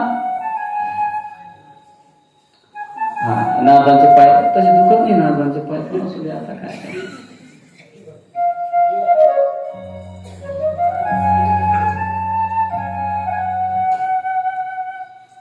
बसता का? परेश्वर भगवान. आणि भगवान विष्णूच्या लक्षात आलं, पण भगवान विष्णूंचा एक स्वभाव आहे, ते समोरच्याला बोलत नाही, कृतीद्वारे त्याचा अभिमान दिला होता.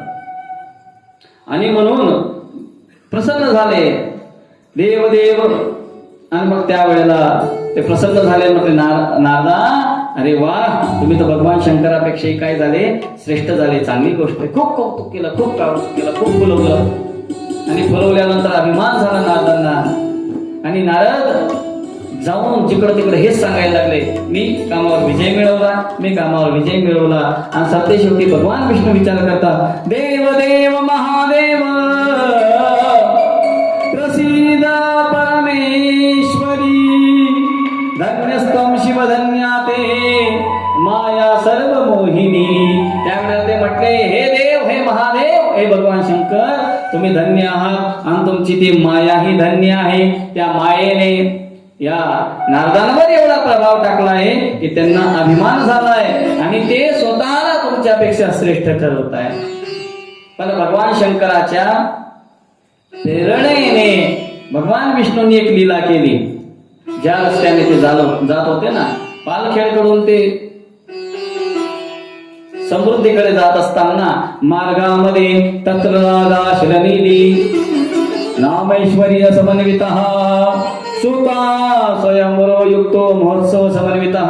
आणि त्यावेळेला मायेच्या योग मायेने काय केलं, एक सुंदर अशी नगरी तयार केली. त्या नगरीचा राजा शीलनिधी. आणि त्या शीलनिधी राजा ती मोठी नगरी आणि सुंदर अशी नगरी. आणि त्या नगरीला पाहिलं आणि नारदजी विचार करतात, मी तर अनेक वेळा गेलो, पण ही नगरी काही मला दिसली नाही. पण लक्षात नाही आलं की भगवान परमात्माची माया असेल. का अभिमान झाला होता. आणि माणसाच्या डोळ्यांमध्ये जर अभिमानाचा धूर बसला असेल तर माणसाला समोरचं काही दिसत. म्हणून महाराज म्हणतात ना, नका डोळे धुरे भरून राहो. अभिमानाचा धूर होता म्हणून ते लक्षात आलं नाही. आणि सगळ्यांनी स्वागत केलं, या नारदजी या या या. स्वतः शीलनिधी नावाचा राजा आला, त्यांनी स्वागत केलं. महाराज, तुमच्यासारख्या संतांचं आम्हाला दर्शन झालं, आमचं भाग्य आहे. आणि म्हणून सगळं त्यांचं आगत स्वागत केल्यानंतर त्यांना सांगितलं, महाराज, काही दिवसानंतर माझ्या मुलीचं स्वयंवर आहे, तर तुम्ही कृपया सांगा माझ्या मुलीला कसा नवरा भेटेल. त्यावेळेला म्हटलं, मुलीला समोर आणा. आणि मुलीला समोर आणलं आणि ती योगमाया होती. आणि साक्षात योगमायेला पाहिल्यानंतर नारदाच्या मनामध्ये तिच्याशी लग्न करायची काय झाली, इच्छा झाली. काही वेळेपूर्वी जे नारदजी ढोल वाजवून सगळ्या जगाला सांगत होते की मी कामावर विजय मिळवला, त्यांच्याच मनामध्ये आता कशाची इच्छा झाली, लग्न करायची. म्हणून लक्षात घ्या, आमचे गुरुदेव सांगायचे की माणसाने चिमूटभर आपली माती होईपर्यंत कधीही सांगू नये की मी संन्यासी आहे, मी ब्रह्मचारी आहे किंवा मी कोणी साधू आहे. का माया कधी घाव घालेल आणि कधी माणसाचा नाश होईल सांगता येत नाही. जड भरताची कथा तुम्हाला माहिती. जड भरत राजा हरणी गर्भा गेला, घाला तो घातला वासनेने. किंवा एक साधू बाबांची कथा येते. एक साधू रोज नदीवर स्नानासाठी जायचे. एक पतिव्रता माऊली त्यांना रोज एक प्रश्न विचारायचे. पतिव्रतेचा अधिकारही असतो. ती विचारायची, बाबा तुम्ही ब्रह्मचारी आहात का? साधू बाबा खाली मान घालायचे, निघून जायचे. असं बरेच दिवस तेही थकले नाही आणि बाबाही काही बोलले. सत्य शेवटी बाबा शरीर थकलं. एक दिवशी बाबा गतप्राण झाले आणि बाबांच्या त्या माऊलीला कळालं, ती पतिव्रता माऊली होती, ती बाबांजवळ गेली आणि बाबांना सांगायला लागली, बाबा माझ्या प्रश्नाचं उत्तर न देता तुम्ही मेले कसे, उठा माझ्या प्रश्नाचं तुम्ही काय द्या, उत्तर द्या. प्रभाव बघा, ते बाबा जिवंत झाले आणि बाबा सांगायला लागले, हो माऊली तुझ्या प्रश्नाचं मी आज उत्तर देतो की मी ब्रह्मचारी आहे. मग त्यावेळेला ती माऊलीने प्रश्न केला, बाबा एवढंच उत्तर द्यायचं होतं, मग या अगोदर का दिलं नाही? त्यावेळेला महाराजांनी सांगितलं की या अगोदर मला स्वतःवर गॅरंटी नव्हती, आता मी मेलोय, आता हा देह संपलाय आणि म्हणून मला आता गॅरंटी आहे की मी आयुष्यभर काय राहिलोय, ब्रह्मचारी राहिलोय. म्हणून माईचा प्रभाव फार मोठा असतो. म्हणून भगवंताच्या सानिध्यामध्ये राहावं, भगवंताची भक्ती करावी, जेणेकरून ती माया आपल्यावर प्रभाव करत नाही. आणि म्हणून त्या मायेच्या प्रभावाने नारदांच्या मनामध्ये इच्छा झाली की या मुलीशी मीच लग्न करायला पाहिजे. पण मी तर बाबा बैरागी, मी विना चिपड्या घेऊन गावोगावी फिरतो, मला कोण मुलगी देईल? राजा तर मुळीच मुलगी देणार नाही. मग मी असं भविष्य सांगेल की बरोबर माझ्याशी काय झाला, विवाह झाला पाहिजे. मग तिचा हातही पाहिला, तिच्या हातामध्ये राजयोग होता. ह्या मुलीशी जो लग्न करेल तो आपसुकच काय होईल, राज्याचा मंत्री होईल, राजा होईल, पंतप्रधान होईल, असं ते राजयोग होता. आणि नारदांनी विचार केला, लग्न केल्यानंतर बायकोला पोसण्यासाठी गावोगावी फिरण्यापेक्षा हिच्याशीच लग्न करू, म्हणजे आपल्याला राजयोग प्राप्त होईल. पण असं तोंडाने सांगावं कसं? म्हणून सांगितलं की राजयोग हे सगळ्या गोष्टी सगळं सांगितलं. आणि विचार केला, जर जर या मुलीसोबत लग्न करायचं असेल तर त्यासाठी काय पाहिजे? शास्त्र सांगतं, कन्यावर येते रूपम माता वित्तम पिता शतम. मुलींना होणारा पती कसा हवा असतो? सुंदर हवा असतो. की माझा पती कसा असला पाहिजे? कन्यावर येते रूपवान असला पाहिजे. म्हणून ते भगवान विष्णू जवळ गेले आणि भगवान विष्णूंना पाहिलं आणि भगवान विष्णू म्हटले, काय का हो नारदा, तुम्ही आत्ताच गेले होते ना, परत का आले? त्यावेळेला नारद म्हटले की मला काही नाही, मला तुमचं हरिरूप पाहिजे. कोणतं रूप पाहिजे? हरिरूप. म्हणे तुम्ही बैरागी बाबा संन्यासी, तुम्हाला रूपाचं काय घेणं देणं आहे? ते म्हटले ते नाही, मला तुमचं हरिरूप पाहिजे. आता भगवंताला सगळं माहिती होतं. आणि संस्कृत मध्ये असं आहे, ह्रस्व दीर्घ झाला की त्याचाही काय होतो, अर्थ बदलतो. त्यांनी हरिरूप मागितलं आणि भगवंताने हरिरूप दिलं. ह्रस्व हरी असेल तर हरी म्हणजे भगवान, आणि दीर्घ री असेल, री म्हणजे माकड. आणि भगवान परमात्माने काय केलं? हरिरूप दिलं नाही, हरिरूप दिलं. आणि कसं दिलं? संपूर्ण शरीर अतिशय तेजपुंज आहे, सगळं शरीर ग्लो करतंय. आणि जो चेहरा दिलेला आहे तो कशासारखा? माकडासारखा. आणि आता मला हरिरूप मिळालं आहे. आणि जिथं स्वयंवराची तयारी चालू होती ना, तिथं स्वतः नारद गेले. आणि तोपर्यंत जरा एक वेळा आरसा तरी पाहायला पाहिजे होता, आरसा पाहिला नाही, काही नाही. आणि पहिल्याच नंबरच्या खुर्चीला जाऊन बसले, डायरेक्ट माझ्या शेजारी पहिल्या नंबरला जाऊन बसले.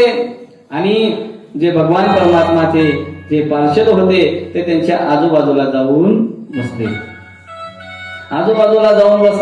आणि मग त्यावेळेला आता आजूबाजूला चर्चा करतात एकमेकांशी, अरे आपल्या शेजारचा जो आहे ना, अरे किती सुंदर आहे तो, अरे मी जर मुलगी राहिलो असता ना, मीच याच्याशी लग्न केलं. ते काय खुलवण्याचं काम करताय. आणि मग नारदांना सांगतो, खरंच मी तर खूपच काय आहे, सुंदर आहे. आणि मग नारद म्हणतात, मी खरंच सुंदर आहे का? म्हणजे तुम्ही बघितलं नाही का स्वतःला, तुम्ही इतके सुंदर आहात की तुमच्यासारखं भगवान विष्णू देखील तुमच्या समोर काही लागत. मग तर ते जास्तच त्यांना हे झालं की बस आता तर माझाच नंबर आहे, आता तर पहिल्याच नंबरला माझं काम होईल, असं म्हणून ते वाट पाहत होते. आणि तेवढ्यामध्ये ती मोहिनी आली. आणि मोहिनीने काय केलं? पहिल्याच नंबरला पाहिलं तर बापरे, इथं रॉंग नंबर, इथं माकड कुठून आलं? कारण की हरिरूप दिलं होतं माकडाचं. त्यावेळेला खाली मान घालून पुढे निघून गेली. आणि मग नारदांना आश्चर्य वाटलं. नारद म्हटले, माझ्या वेळात का माळा घातली नाही? मग त्यावेळेला ते गण सांगायला लागले, अहो त्या लाजल्या असतील आणि ते याला कदाचित विचार करत असतील, यांना माळा घालेल, पण जर यांच्यापेक्षा एखादं असेल चांगला पुढं तर काही हरकत नाही, तर फिरून फारून तुमच्याकडे. कारण की आपण आपला स्वभाव आहे, आपण कोणत्याही दुकानात गेलो की पटकन कोणतीही वस्तू घेत. आमच्या माता भगिनी दुकानाच्या साडीच्या दुकानामध्ये जातात, पटकन साड्या घेतात का? नाही, 500 रुपयाचीच घ्यायची असतील, पण 50,000 साड्या पाहिल्याशिवाय राहत नाही. घेतील 500चीच, पण 50,000 ते उकरायला लावतील. नाही दिली का दुसऱ्या दुकानात चालली. तसं फिरून फारून तुमच्याकडेच येणार आहे. असं म्हणून ते फिरत ती जशी गेली शेवटच्या क्रमांकाला भगवान विष्णू कोपऱ्यामध्ये उभे होते आणि त्याच्या गळ्यामध्ये माळा टाकली. इथं नगारा वाजला, ढोल वाजला, तासा वाजला. त्यामुळे काय झालं? काय झालं? म्हणजे काय झालं? लग्न झालं. लग्न कसं काय झालं? अरे मी तर इथं आहे. त्यावेळेला ते दूत सांगायला लागले, ते गण सांगायला लागले, महाराज तुम्ही लग्नाला आले, पण लग्नाला येत असताना तुमचं तोंड तरी तुम्ही पाहायला पाहिजे. म्हणजे माझ्या तोंडाला काय झालं? मी तर किती सुंदर दिसतो. तुम सुंदर नाही, तुम बंदर दिसते हो, पाहून या. आणि म्हणून ते जे जल होतं तिथं कुंडामध्ये भरलेलं, तिथं स्वतःचं रूप पाहिलं, माकडाचं रूप दिलेलं आहे. आणि भगवान परमात्मा त्या मोहिनीला घेऊन काय झाले? अदृश्य झाले. आणि त्या नारदांनी विना घेतलेला आहे आणि नारदची विना घेऊन उभे झालेले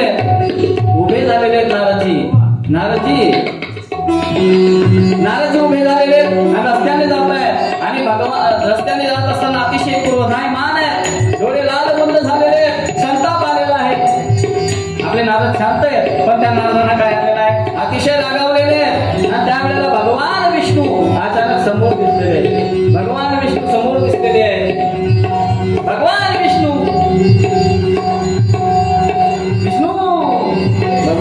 समोर दिसलेले आहे. आणि भगवान विष्णूला समोर पाहिलं, राग आला नारदांना. आणि नारद म्हणतात, हे हरे त्वं महादुष्ट कपटी विश्वमोहनः त्वत्साहं न सहसे मायावी परिणाशयः. हे विष्णू, तुम्हाला लाज वाटायला पाहिजे. मी काय मागितलं होतं तुमच्याजवळ? पण फक्त तुमच्याजवळ चांगलं रूप मी मागितलं, पण तुम्ही मला चांगलं रूप काही दिलं नाही. आणि मला माकड बनवून सोडलं. माझ्या समाजामध्ये जगामध्ये अपमान केला. त्या मोहिनी तुम्ही कपट रूप धारण केलं आणि कपट रूप धारण करून मला दुःखी केलं. म्हणून मी तुम्हाला शाप देतो. तद्रूपेण मनुष्यत्वं भवदुःख भोगतरे यं मुखं पुनर्वं त्वं ते भवन्तु सहायिना. आणि तुम्हाला मानवाचं रूप धारण करावं लागेल. आणि मानवाचं रूप धारण करून जसं तुम्ही माझ्यापासून त्या मोहिनीला काढून घेतलं ना, तसं कोणीतरी येईल आणि तुमच्या पत्नीचं अपहरण करेल. आणि तुम्ही जे मला स्वरूप दिलेलं आहे, तुमचं साह्य मानव करणार नाही, तुमचं साह्य या जगातील कोणताही प्राणी करणार नाही. जे मला स्वरूप तुम्ही दिलेलं आहे माकडाचं, ते माकडांचं साह्य तुम्हाला घ्यावं लागेल. आणि त्या माकड्यांच्या साह्याने तुम्हाला तुमची पत्नी मिळवावी लागेल. असं मी तुम्हाला काय देतो? शाप.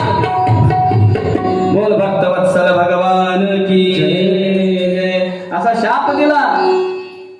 आणि शाप दिल्यानंतर मग त्यावेळेला शाप दिला, राग शांत झाला. आणि त्यावेळेला मग लक्षात आलं की माझ्याकडून काय झालं. आता शंभूर महालीलो निष्कर्ष विमोहिनीं स्वमाया मोहितो ज्ञानी नारदोप्य भवत्यदा. आणि ती विश्वमोहिनी गायब झाली, ते शिलनिधी गायब झाला आणि ती नगरी ही सगळी काय झाली? गायब झाली. आणि मग नारदाच्या लक्षात आलं की ही सगळी शंकराची काय होती? भगवंताची माया होती. अंतर्हिता मायायां पूर्वं मुनिमानभूत. सगळं ते काय झालेलं आहे? अंतर्हित झालेलं आहे. आणि अंतर्हित झाल्यानंतर मग क्षमा मागायला लागले की हे देवा, दत्त शापोत्मिते नाथं विदतं गुरुदे प्रभो महत्पापं कर्षं हि यस्यामि निरयं ध्रुवं. की मला क्षमा करा, खाली वाकून क्षमा करा. वाकवं ना कमरेला त्रास आहे नारदांच्या, ते काही वाकत नाही. तर क्षमा मागितली की देवा मला क्षमा करा, मी तुम्हाला शाप दिला, माझ्याकडून फार मोठा काय झालाय? अपराध झालाय. त्यावेळेला विष्णू भगवान म्हणतात की चला ठीक आहे, काही हरकत नाही. जे काय आहे ते भगवान शंकराची काय आहे? माया आहे.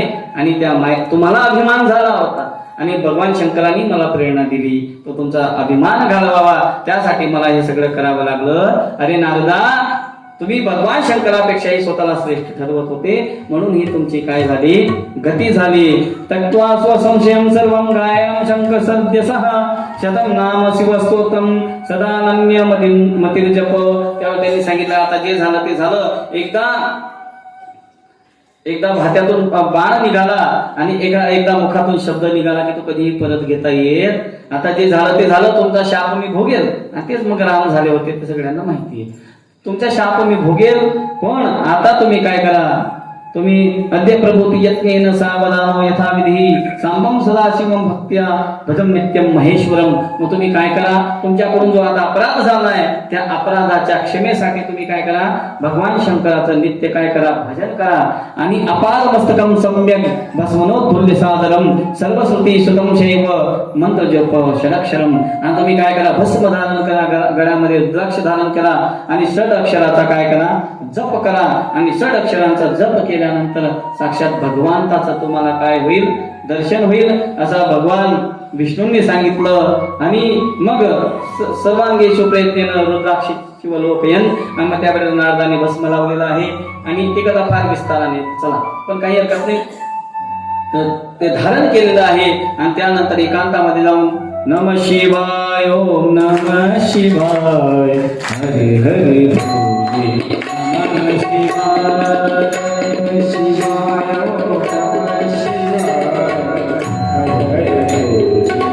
शिवाय शिवाय ओम नम शिवाय हरे हरे बोले नम शिवाय हरे हरे बोले नम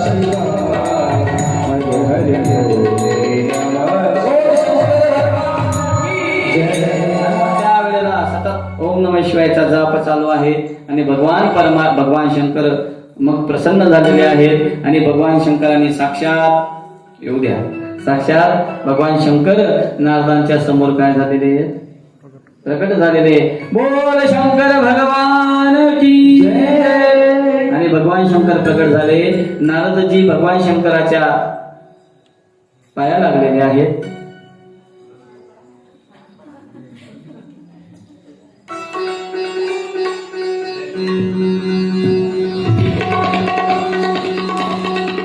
काय पूर्वीचे नारद वेगळे होते, आता कलियुगातले नारद आहेत म्हणून वाकण्याच्या भानगडीत पडत नाही, शॉर्टकट मध्ये काम, त्याला काही हरकत नाही. आणि म्हणून भगवान शंकरांनी त्यांना साक्षात दर्शन दिलेलं आहे. आणि भगवान शंकर म्हटलेले की बाबा तुला अभिमान झाला होता आणि तुझा तो अभिमान घालवावा, त्यासाठी ही सगळी लीला माझ्या प्रेरणेने भगवान विष्णूंनी केलेली आहे.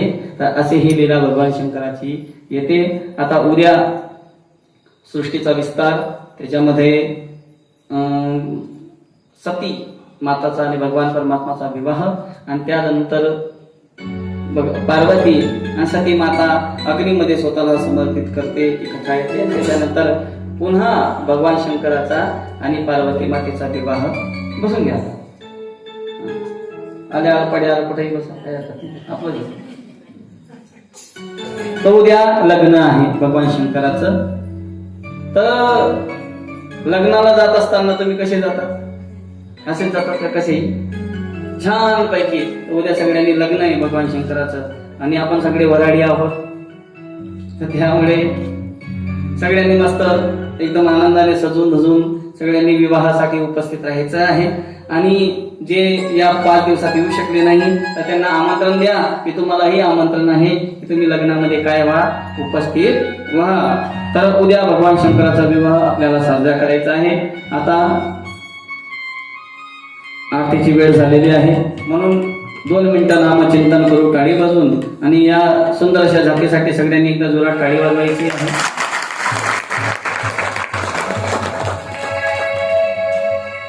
जरा जास्तच जोरात झाली नाही असं वाटत नाही का तुम्हाला? हरी काला विठ्ठल पांडुरंग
परमेश्वर भगवान की जय.